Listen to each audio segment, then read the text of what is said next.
السلام علیکم ورحمۃ اللہ وبرکاتہ۔ صحیح بخاری حدیث نمبر 78۔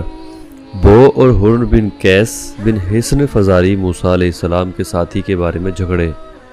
اس دوران میں ان کے پاس سے ابی بن کعب گزرے تو ابن عباس رضی اللہ تعالی عنہ نے انہیں بلا لیا اور کہا کہ میں اور میرے یہ ساتھی موسیٰ علیہ السلام کے ساتھی کے بارے میں بحث کر رہے ہیں جس سے ملنے کی موسیٰ علیہ السلام نے اللہ سے دعا کی تھی۔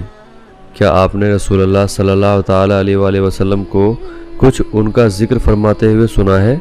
ابی نے کہا کہ ہاں، میں نے رسول اللہ صلی اللہ تعالیٰ علیہ وآلہ وسلم کو ان کا حال بیان فرماتے ہوئے سنا ہے۔ آپ فرما رہے تھے کہ ایک بار موسیٰ علیہ السلام بنی اسرائیل کی ایک جماعت میں بیٹھے کہ اتنے میں ایک شخص آیا اور کہنے لگا، کیا آپ جانتے ہیں کہ دنیا میں آپ سے بھی بڑھ کر کوئی عالم موجود ہے؟ موسیٰ علیہ السلام نے فرمایا کہ نہیں۔ تب اللہ تعالیٰ نے موسیٰ علیہ السلام پر وحی نازل کی کہ ہمارا بندہ خضر علم میں تم سے بڑھ کر ہے۔ تو موسیٰ علیہ السلام نے ان سے ملنے کی راہ دریافت کی۔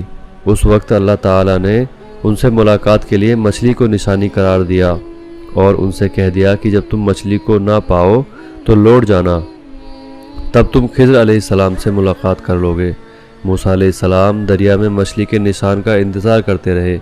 تب ان کے خادم نے ان سے کہا، کیا آپ نے دیکھا تھا کہ جب ہم پتھر کے پاس تھے تو میں وہاں مچھلی بھول گیا اور مجھے شیطان ہی نے غافل کر دیا؟